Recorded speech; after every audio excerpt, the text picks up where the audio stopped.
Hello everyone, I have finally cracked the code. I've been playing pretty much nothing but Holy Roman Empire for the last little while, and I feel like I finally have an understanding about what makes them so incredibly strong. I wanted to showcase this game. Playing HRE, I dropped from Conqueror all the way back down to the very bottom of Diamond 1. I was down at 12, 14 rating points. But just like that, I'll show it here. I've gone on a massive win streak since I tweaked a couple things in terms of my overall strategy, and it is really working. So if you are looking to get to a certain level by the end of the season, whether it's gold to plat or plat to diamond or diamond, that last push into Conqueror, take a look at this video because I'm going to be kind of giving you a very step-by-step guide on what I'm doing to cause massive problems for my opponents using the Holy Roman Empire. So let's jump right into things here. No further delay. And I'll explain what's going on. First of all, shout out to Beasty. This is based on his build, and I would not be able to do this without him and his kind of input. I've learned how to do it, and I think the thing about Beasty's guides is he's extremely good at the game, so he kind of shows you, and then you just do this, and this, and then you win. And it's like, yeah, okay, you just played way better than I ever would. But I've learned and developed myself on this strategy, and I think I now have something to show for it, and I'm certainly excited to show you guys how this works. So, without further ado, you go 3 onto the sheep, and then you split 3 off onto the gold. You can see I've moved my sheep over in between the gold and the sheep here, or the town center. So that way, once they're done gathering this sheep right here, I can move my villagers over. I'm just microing my prelate back and forth just to get that extra inspiration on these villagers as well. But as soon as you build this mining camp, you want to build a single house. Make sure you're building the house away from your close wood line if you can. I'm going to be putting my Aachen chapel probably in this area right here. This kind of looks really good to me. You really want it on your wood line for this strategy. So if you can keep it there, then that's great. And I'm putting the house, as I said, on the opposite side. And then you're simply just rallying onto the food until it's time to age up. And you'll be aging up with 4 people. I'm up against the Byzantines. And I've always really struggled against the Byzantines because it's very difficult to know what they're going to go for. Are they going to go for keshiks, or are they going to go for longbows, or are they going to go for javelin throwers? And there's no way to tell from their mercenary house which one it's going to be. And on maps like Dry Arabia, you get into a situation where the trade post is actually really close to inside your base.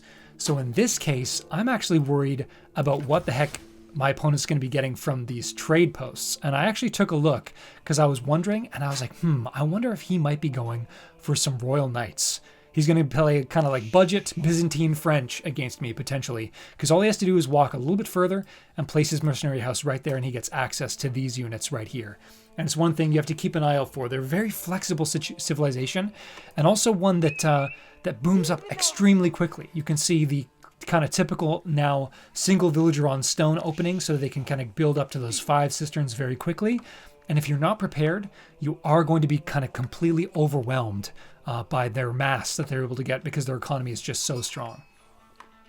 Here's a little swap here in terms of building his grand winery.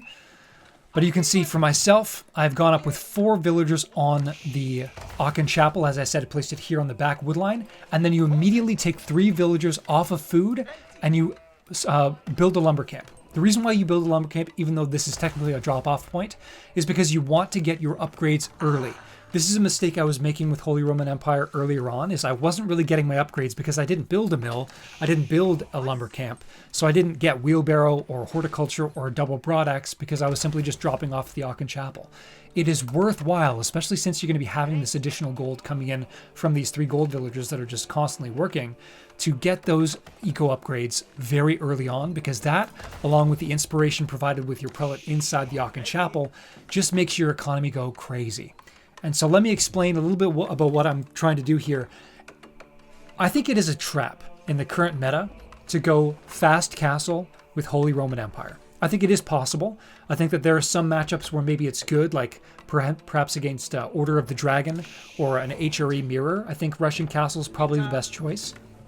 However, I think that it is much more beneficial, especially at these lower ranks when people are not as kind of able to deal with pressure, to do a significant amount of feudal aggression with the Holy Roman Empire. The majority of my games over the last little while have barely reached Castle Age because I've been able to put so much pressure on my opponent just by doing what I've been doing. You can see I moved my sheep over here onto the Aachen Chapel so that my villagers will eventually move over here. What you want to have is a split of 10 on wood, and then you want to be rallying onto the food to slowly start to build that up as well. You want to leave these 3 villagers on gold pretty much for the rest of the game. They're just chilling here. You can see I built myself a mill, so I'm going up with wheelbarrow and also, as I said, double broadaxe. And here it begins. I immediately take some villagers to build a barracks because I want to be building up. Normally, you want a barracks as your base, and then it's up to the matchup whether you want to go archery range second or stable second. In matchups against French civilizations, I would really recommend going stable second, so that way your spears can take on the knights, and your horsemen can kind of run through the knights and get on top of those archers. That's the best way you want to play those particular matchups. In a lot of the other situations, though, you do want to go with barracks first and then archery range, and you can see that's what I'm doing here, because I'm not exactly sure whether he's going to be moving into the mercenary contract for javelin throwers or longbows. If it was longbows and he was massing Limitiné, I might just kind of go full archer, to be honest, and then that way my archers can kind of run down his units in that way. But you can see immediately I'm rallying my units across. I want to start getting in my opponent's face as quickly as possible. I create a second lumber camp here. I'm going to be deleting this one as soon as forestry is completed so I can start to build some farms around the Aachen Chapel. I have a decent amount of sheep, but you know, you do want to slowly begin adding in those farms as you kind of continue to play through. I'm running straight down here with my spearman because I want to get onto his stone. In very typical fashion, you know, I'm against a Byzantine player and his berries and his gold are about as far away from me as they possibly could be. So this is truly a worst case scenario. And it's, as I said, a matchup that I do struggle with. But even so, I'm looking to cause some havoc for my opponent. So pushed him off the stone. He's currently sitting at 3 cisterns right now, but I will be stopping him from getting all the way up to that massive power spike of all 5. And I'm starting to move my units across the map here. He has the single scout. As I predicted, he is moving out onto this mercenary house, and look at that. We're playing a French player, 2 royal knights pop out, trying to cause some damage. I don't see this right away. He does a good job kind of, I think, moving around outside my vision. There you can see I don't see it. He rushes in here, though, and as soon as I see that, I run in and I try to do a little bit of damage with my spears, protecting my archer. And then I realize that these guys are going to be in danger because they're running through. And I immediately change my rally point from all the way out here to just outside of my gold vein. So that way I can kind of build up a force that's safer and then move them across the map. That's very important because otherwise higher level players like this guy, COA0, who was peak Conqueror 2 this season, will absolutely take advantage of your reinforcement line and take you out. He runs in real quick here and manages to get a nice charge onto my villagers. I think I do lose both of those. Oh, actually, maybe I do some decent micro and manage to save one. So he gets 1 villager down, but I'm continuing to build up my force of units, kind of getting some farms going with any extra wood that I have. And as soon as I possibly can, I'm going to be coming back out here to try and build up this tower. And I start to kind of move into kind of a situation of more that I would do against a French player because I'm dealing with these very strong mounted units. Does a good job kind of taking me down here with just a couple.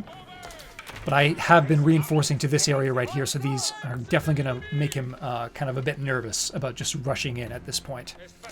I'm behind on villagers. I think I've been slowed down in terms of villager production thanks to being distracted. Still working on that.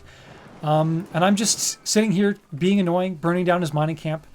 And now I see that there are 4 Royal Knights, and I'm realizing he's committing pretty significantly into that. And so that's why I'm building some towers over here and towers over here. I want more protection for myself, just in case he does go for some of these raids. Still doing a good job, just running around, trying to stop his knights from being able to do too much. He's still sitting only on 3 cisterns, thanks to this early pressure. And I think it's really something you have to do against the Byzantines. If you don't slow this down, unless you're going to town center, you're going to be completely overwhelmed by the mass of their economy. I run down in this direction, trying to take a look at these berries, and what do I find but several villagers kind of trying to collect some of these berries over here because obviously the berries have been exhausted by the Grand Winery. And so now this is a great pickoff. I got there just before he was able to finish his tower, and I now know that he's looking to kind of get additional food from the berries. So now I know, really want to be keeping an eye on berry bush over here, and the other one that's over on this side. These are going to be very key points of attack. He has actually already grabbed enough resources to go up to the Castle Age. Crazy, this civilization is nuts. I'm still committing very significantly to Feudal. I have a lot of food that's kind of banked up. You can see I'm moving out into some more farms at this point.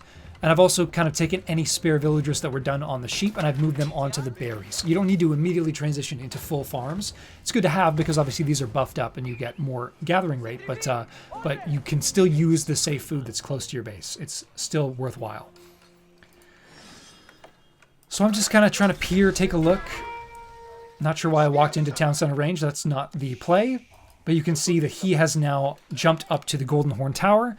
And he's now getting some Royal Knights from this particular landmark as well.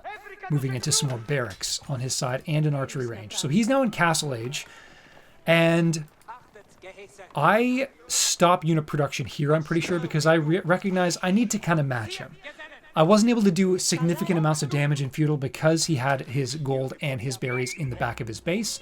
I have my scout over here on the berries, and as soon as I see this, you can see that my army is going to go all the way around on that side and try to attack this weak point. I move my scout away just in case so that he doesn't realize that I've scouted this out. There's a single scout here that is now watching as my villagers are coming around, so he does know that my army's on the way.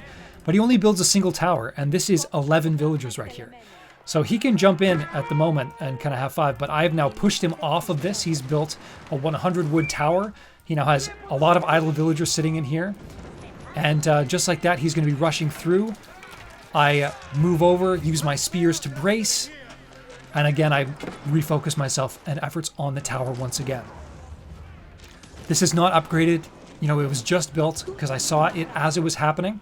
And so I'm more than happy to kind of run through and try to take out some of these villagers. He does a good job getting onto my archers a little bit here. I try to use my archers to kill these archers. I know that he has to run back around to my base, so I'm kind of trying to cut him off. And as you can see, I'm doing exactly that. I'm on top of him. He has one archer here, a bunch of knights, and now he's moving into Varangian guards. And that is why I'm moving now up into the Castle Age. You can see I have 9 on gold now. Where are they?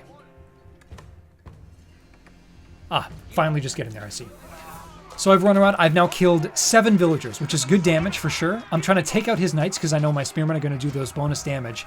And then I immediately run away. I'm not going to be able to win this fight against these Varangian guards. They're too strong, and I just need to get out of there. As I'm moving up towards Castle, I do think I kind of move into doing a couple more archers. You can see I'm building up a bit of a force right here because I do need at least a little bit to delay this right here. See a couple villagers over on this wood. Or sorry, building a tower on this side. He gets there once again as I was busy doing my age up.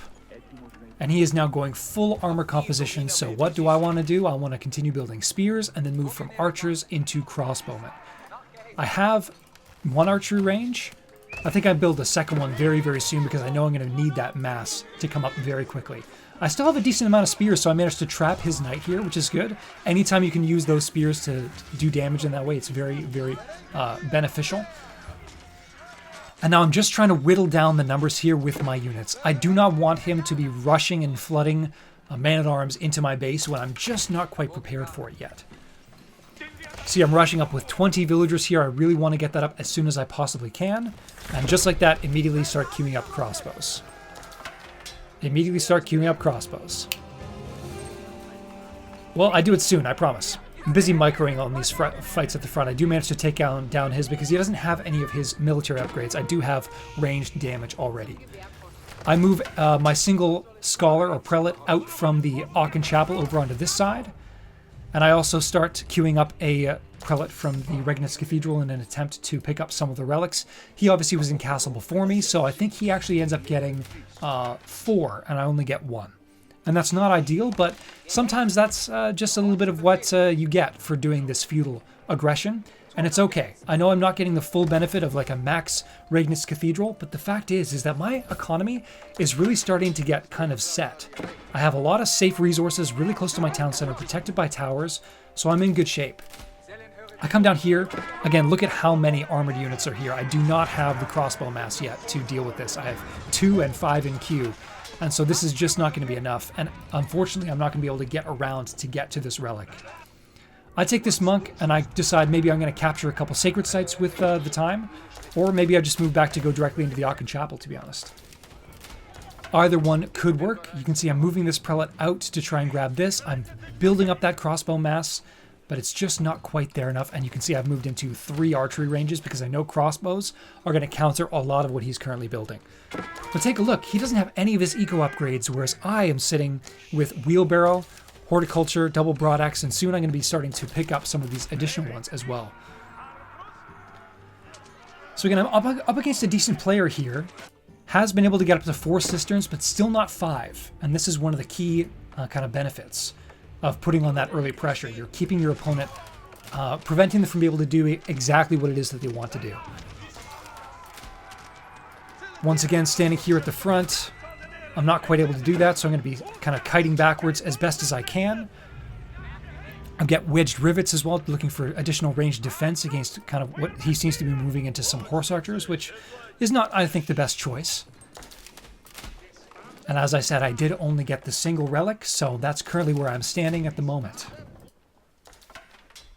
But look at the score. Not necessarily the best indicator, but just by the 7 villager kills, I'm still sitting ahead in the villager count, and all of these villagers are currently being inspired thanks to this Aachen Chapel. He also has a lot of idle villagers. I'm not exactly sure where those were. Oh, I think he's starting to move over to move into a second town center because he's recognizing that, you know, he's potentially not in great shape. He has lost a lot of villagers thanks to my raids, and he needs to start to boost up. But I'm not going to let him get to a position where he's able to take advantage of that at all.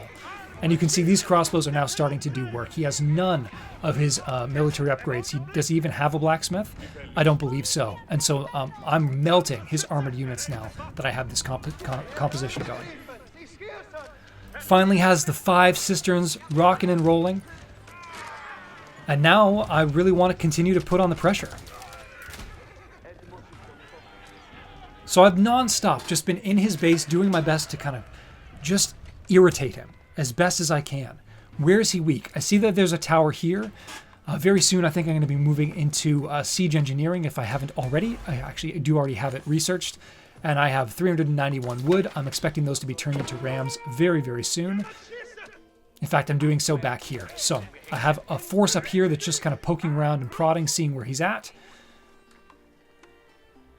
And I'm slowly starting to build a bit more of an aggressive attack. I'm thinking he might be over here on these berries, so my first thought is to take my ram and move down into that direction. And so this is how you want to play HRE. It's not about rushing castle. It's not about getting Imperial Age for Palace of Swavia, especially against a civilization like Byzantines where they love the time to sit back and boom up themselves. I think it's way, way more beneficial to be getting in your opponent's face, and I found a lot of success in doing so. Look at all these upgrades I'm coming through with now. And I'm doing a decent job making sure I'm not floating too many resources. Maybe a little bit too much wood. I could be kind of deleting this lumber camp, starting to build some more farms around the Aachen Chapel here. But this is all very safe food at the moment. And here I come. So I see that he has upgraded this outpost with the mangonel emplacement. I decided just to commit anyways. I only have 5 spears here, but that's okay. I want to burn this down as quickly as I possibly can because I do not want this to continue to stand. Anytime you can take down some mangonel towers, you really only want to do so if you have siege engines. If not, then you're just going to be really hurting yourself. And now he's not protecting this, so I'm more than happy to kind of take advantage of this vulnerable cistern and try to take him down off of 5 and maybe back to 4. He's really trying to boom up. He's really trying to continue to build his economic situation, but he's still behind in villagers. I'm still managed to keep ahead of him. I'm building up a second one now. I think I have my scout somewhere, or maybe it's dead, but I do also kind of at some point send a unit over here just to make sure he's not on these berries over on this side. He's trying to move into his olive grove transition to get that olive oil in as best as he can. But I'm not interested in moving into man-at-arms either. or Landsknecht. At the moment, I know that he's building a lot of knights and a lot of man-at-arms, and so I need the spearman crossbow combo to kind of deal with that. I do realize that I leave this behind for a second, so then I move over and try to attack this outpost. He also has 4 very juicy houses that are sitting right here at the top, and so I want to be taking those as well. And the military lead is looking very, very, very nice. This is where HRE can really start just pumping units. Move over onto the gold on this side. And I'm starting to take down his houses. I see that he has upgraded this tower as well, so I'm very quickly moving my rams over onto this to try to take this down. And this is an expensive upgrade, so if you can take down these towers, it really helps to put your opponent behind, which is nice. And just like that, I'm now onto another cistern. He's obviously rebuilt another one way down here in the corner. But now I just want to be annoying. I don't have to go after the town center immediately. I really just want to be as annoying as possible. He can't fight into my army because I'm so much stronger than him at this point. And this is the benefit of HRE. Eventually you just start to overwhelm your opponent because you've been poking them early, keeping them off of their game, while in the meantime you have so much safe food in the back of your base. And you're just kind of ready to go. As you can see, I move over a bunch of these here just to check and see if there's anybody on the berries. Nobody. There's also nobody here over on the gold. I think maybe I use these to loop around and see if I can catch anybody kind of straggling over on this side as well at some point soon. And now I move forward. I have 3 rams, so going on to this TC is probably pretty good. I immediately use my crossbows to focus down the knights. I have all these spears that are able to fight. Obviously, I'm fighting under the TC fire, which is not necessarily ideal, but I just keep my spears safe, try to avoid taking too much extra damage from the Varangian guards, and my crossbows are melted through his entire unit force. And you can see I do move in with these guys here just to kind of continue to cause a little bit of panic over on a different side of the base. So look at this military count. This is what I'm talking about. I'm non-stop producing from all of my production buildings, and I'm flying across the map. I've upgraded this tower. I think I've upgraded this tower, or I will soon, just to keep myself defensive in case he wants to run around with some knights. But he's gone 2 TC, and we're only still just equal in villager count, because I've been able to kill enough villagers and keep him down. I run around with these units over in his gold here. He's not paying attention, and so as a result, I'm able to get a couple of villager kills as he's focused up here. And now I'm just kind of using my my melee units to try and burn this down. I think it's at this point that I see that he's on 2 town centers, and so I realize, okay, I'm on a bit of a timer. I don't want to take too long in doing this, but I'm more than happy to kind of walk back. I end up losing some of these archers here because I control group them, and I just need a couple more rams to try to take down the rest of this because, you know, this is already a quarter health, which is perfect. My spearmen love running into the town center, it seems. I actually use them to do a little bit of damage to these guys, which is funny, but then, you know, yeah, I'll say that I did that on purpose just to keep him idle inside of the town center. Yeah, that's it. And you can see he's starting to run out of gold at this point. He's really, really struggling in terms of military count, and the flood has begun. And even though he's sitting on 4 relics, 3 in the Grand Winery giving him olive oil, and 1 in the monastery giving him gold, I don't really care. I am sitting here with 5 rams, probably overkill. I probably didn't need 5, but I just felt like just kind of fully committing and ending this game. And as you can see, I'm doing a really good job again with macroing my resources. I was keeping a good eye on this over the course of the game. I'm not floating too many things. Obviously, I mined out a whole stone vein in order to upgrade additional towers and stuff, but even so, other than that, you know, everything's very, very kind of close. This has essentially been given up for lost by him because it's still sitting here at only just a couple of hit points. Again, the flood continues across. I really am just sitting on just the 3 archer ranges and the single barracks. I could have made an additional barracks, to be honest. And he starts to come in with more Varangian guards. He also builds a mangonel. Very quickly, I grab my spears and I simply just run through his entire army here, I think, just to try and get through to that. I think that was where I noticed it. And so then maybe just now, yeah. So they run through onto this mangonel. And my crossbows, I have such a mass at this point that they're even melting through his veteran horsemen now.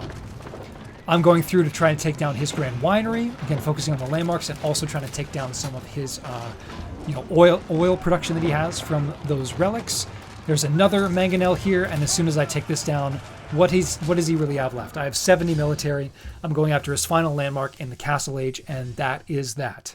So I hope this was a good example of how you can use a much more aggressive, feudal-based Holy Roman Empire to really overwhelm your opponent. Because if you can do so, then you're going to put them off of their game. People at this level, this was a Conqueror 2 player, really will kind of start to panic. If you can find those pressure points, whether it's a wood line, whether you're playing against the Malians and it's a gold, the pit mines, or in this case, it was those berry bushes, because obviously he's looking for additional olive oil. If you can pressure those locations and you can take down the towers that are defending, even just with your units to burn them down, you can get a couple of villager kills and just start to slowly build that economic lead from there. So I hope this was beneficial. I hope this kind of gives you another example of maybe, something else, because Beasty was showing kind of against a French player where you're playing a bit more defensive with walls and towers, just to make sure that you can kind of protect yourself against those early attacks and then move up from there. But if you're against someone who's looking to kind of boom up in their own base, just go from the beginning. Try and figure out where is their weak point. For me, it was the stone in this case at the very beginning, where I could push him off that stone and it really ruins his whole game plan. And I think that the economy of Holy Roman Empire, just based on the Aachen Chapel, having all the wood buffed up, being able to get your safe farms close to your TC, building a couple of towers just to provide that additional protection in case some raids come along, then you set yourself up to win a lot of games. And I certainly have found a lot of success ever since I stepped back from that kind of castle rush play into taking the map control for myself. And in a lot of games, this was not an example because he got to castle before I did, and therefore I kind of had to back off. But a lot of times you're going to have map control. And so if you're able to kind of be pressuring the opponent's base, all of a sudden you can take those relics behind all that aggression for free. And it's just much less riskier than sending a bunch of prelates across the map and fingers crossed he didn't build barracks or an archery range or a stable and has, units waiting, hoping to kill your prelates as they're getting there. Hope this is helpful. I really have found a lot of success with HRE. Again, as you can see, made it back to Conqueror after a lot of trial and error. And if you like this, give me a comment saying how it went or what you think you can improve on this strategy. And we'll have some more Age of Empires videos coming your way very, very soon. Thank you again for watching. We'll catch you on the next one, and bye for now.